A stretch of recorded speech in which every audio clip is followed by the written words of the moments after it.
Hey, Kevin. Thanks so much for emailing me a question. Kevin is asking, how do I balance time with my family, my full time job, and allowing enough time to pursue my dream? This is the question. So many actors. How do you balance that time? How do you figure out how to balance, family life, a full time job, your acting career, and be able to do everything? If there were a really easy answer to this, of course, everyone would have figured it out, but I'm going to try to break things down for you in a fairly simple and straightforward way to understand with some actual action steps right now. And, test them. And that's the at the end of the day, it's all about testing. I'm going to talk about that in a minute, but just have this mentality that, like, as I try implementing something, if it doesn't work, it doesn't mean that I should revert to my old ways and go back. It means that whatever I just tried didn't work, but let's try a different way around it, okay?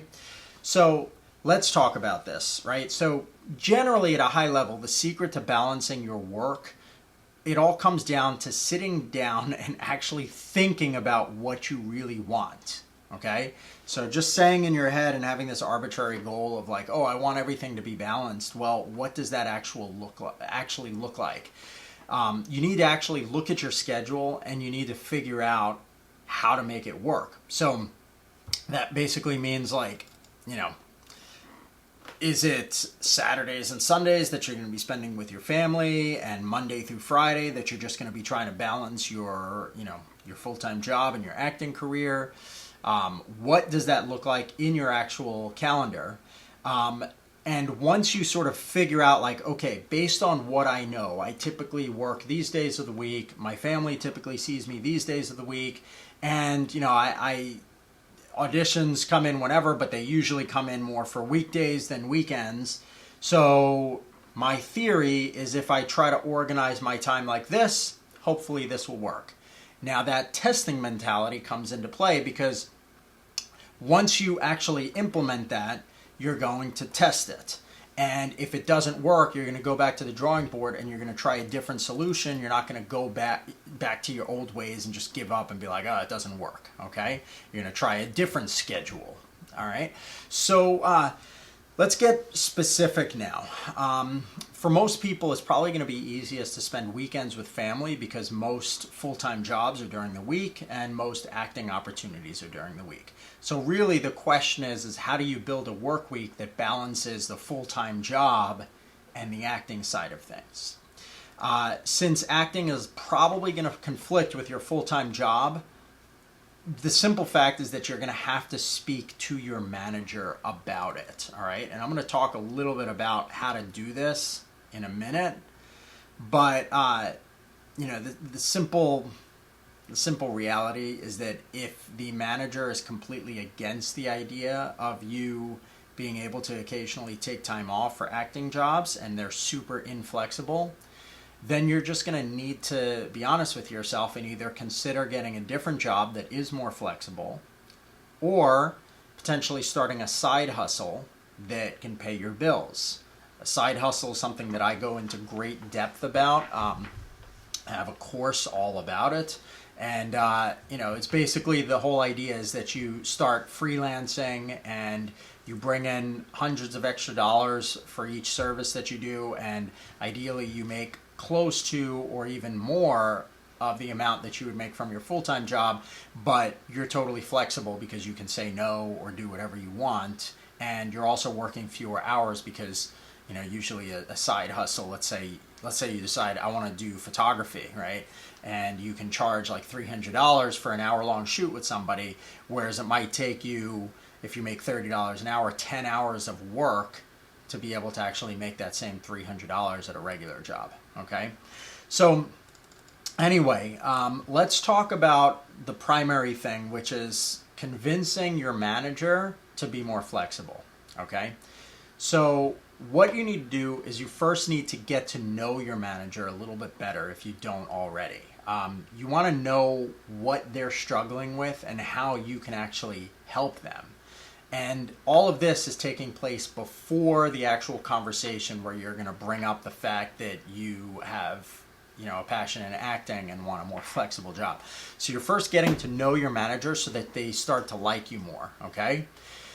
Next thing is you want to, leading up to this, make sure that you're as professional as possible, okay? You want to show up on time, be nice to people, following dress codes, cleaning up, pitching in when people need help. Managers hate dealing with issues like that, right? And even though they're small issues, the more that you can do to make their job easier, the more that they're going to like you.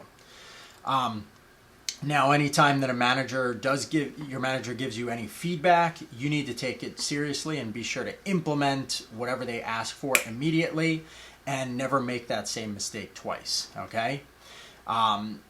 If you ever come to them with a problem, for instance, you should also come with some solutions. Managers hate when people are like, well, this broke, what do I do? It's like, no, this broke, and I'm going to tell you about it. Here's 3 ideas of what I propose that we do to fix it, okay?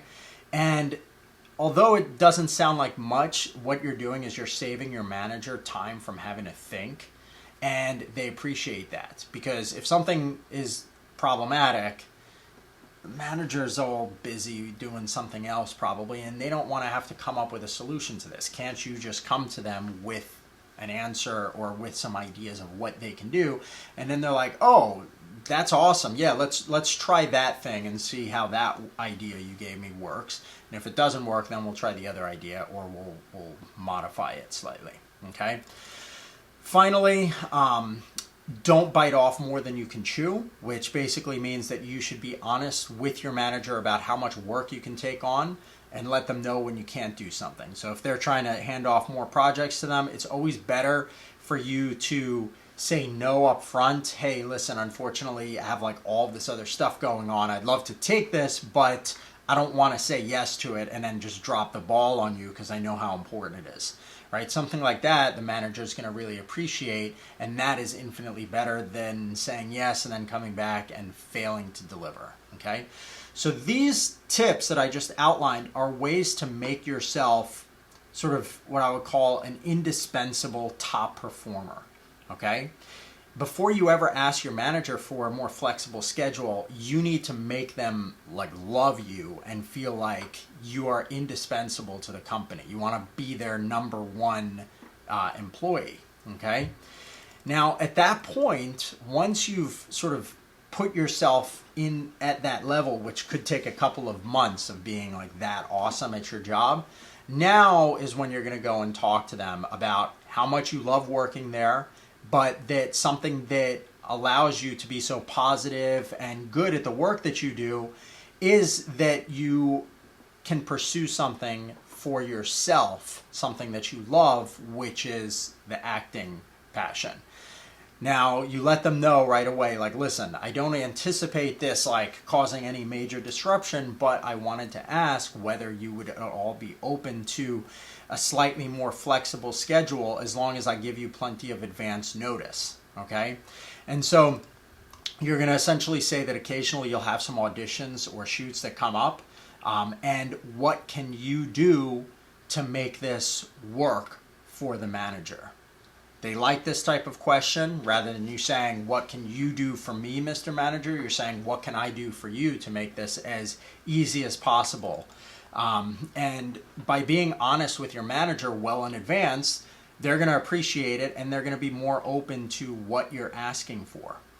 And then at that point, you'll tell them, listen, I can find a replacement as quickly as possible. I'll make sure that whatever work needs to get done is going to get done, even if I'm on a shoot for a few days, whatever that is. And you just tell them. So you're essentially positioning yourself as someone who's going to make sure that everything is taken care of and that, you're going to find someone who can fill in for you when you're gone.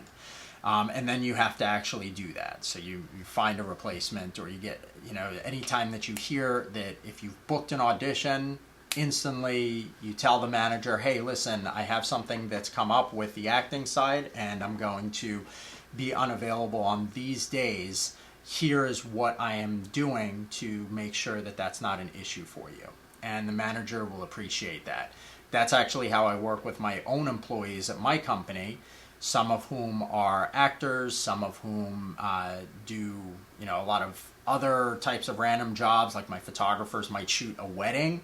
And I tell them, you tell me well in advance and make sure that the work that needs to get done is able to be done, and find someone who can cover for you for those days. And I very much appreciate it, and I don't care, And they also know that unless it's a sick day that they're taking, that they're probably not going to be paid for that day because I have to pay for someone else. So you can also let your manager know that, if that's okay with you. Don't expect them to want to pay you when you're not there, okay? Now, obviously, when it comes to employment law and different stuff like that, I'm not a lawyer, so any of my advice should be I'm putting that disclaimer out there, basically, all right? Now, all that said, I did attach a couple of links below for you that I think that you'll find interesting or helpful. One is a video on starting a side hustle. So if you do find that, having a full-time job is something that you want to do, but only for a limited time, and eventually you want to transition maybe into getting into freelancing, this video will show you some of the basics of how to get started in that. I've also attached an article about getting an agent, which I think that you'll find that really useful if you don't already have an agent, because an agent can save you time by taking care of most of the submissions process, so that all you need to do is submit the audition or self-tape and then show up on set. So that can kind of free up some of your time from having to self-submit yourself. And then finally, just a fun article to read, which is 3 traits that you should develop as an actor. I think that you'll just find this helpful in general. It was a well-received article that I wrote for Casting Networks, and it just kind of talks about how to think, like the psychology side of what you're doing as an actor and how to develop certain traits that you need to see more success. So I hope that this helps. There's no easy answer to balancing your career, but probably the fastest way is, again, to just make sure that you're clear on what days you're going to generally spend with your family, and then make yourself an indispensable employee so that your manager is more open to you having a flexible schedule so that you can attend acting things as they come up. All right. I hope that you found this helpful. If you did, I would love if you could click the subscribe button and also click the little notification bell so that you get notified as I upload more videos in the future. And once again, thank you so much for emailing me with your question.